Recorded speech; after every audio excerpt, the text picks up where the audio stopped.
Daniel Aykroyd's Revenge. Postscript.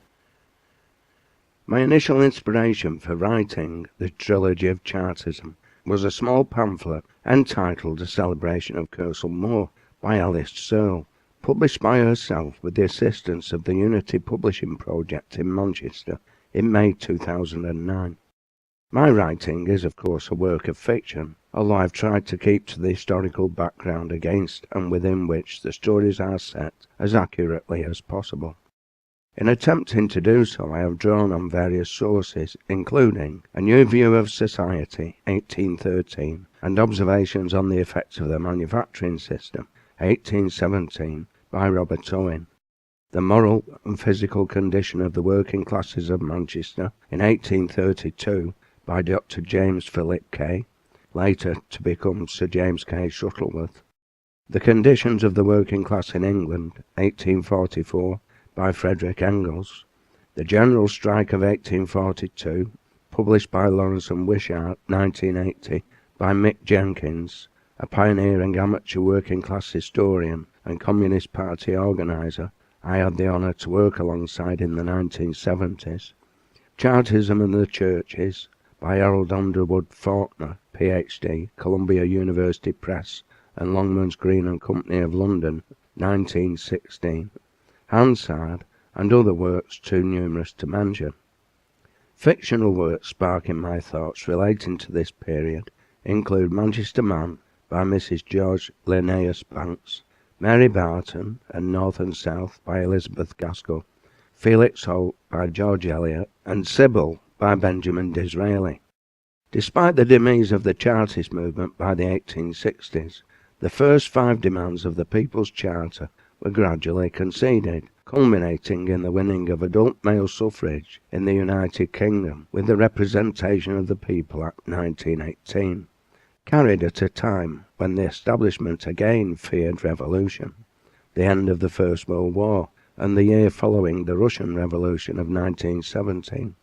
The one point of the Charter not conceded was of course annual parliaments, designed to make MPs more accountable and to help prevent corruption. In view of recent revelations, a great pity perhaps. The aims of the Chartist movement were of course won in Australia much sooner, as David Morrison had so prophetically argued.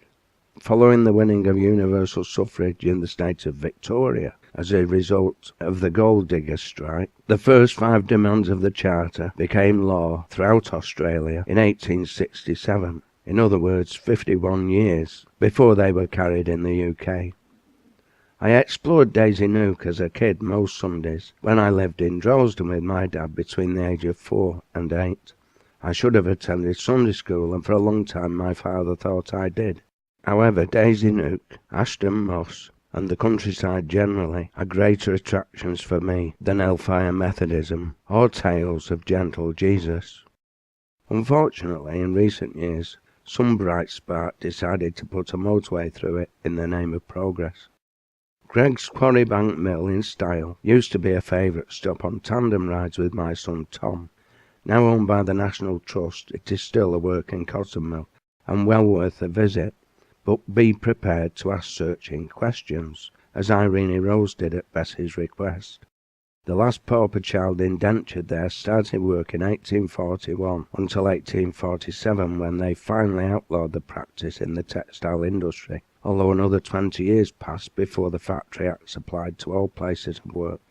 Wherever possible, I have used quotes from known figures such as John Doughty, Richard Osler, James Leach, Richard Pilling, Sir Robert Peel, etc., which they are recorded as having stated. I am pleased to take this opportunity to thank a genuine mill owner's granddaughter, Lady Elaine Johnson of Whernside Manor, Dentdale, for encouraging me to carry on writing, for having the patience to read my efforts, and for her good advice and support. I also take this opportunity to thank Bob Pontefract for checking the accuracy of the historical background I have set these stories in, and for his forbearance, positive criticism, and helpful advice. Thanks are also due to my friend Mick Murray and to Nick Broadhead, both of whom did an invaluable job proofreading my work.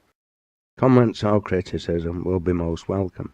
All my books and my contact details can be found on my website www.penandmouth.com. This audiobook has been published by the Northern Grove Publishing Project, West Didsbury, Manchester, on behalf of the Working Class Movement Library in Salford.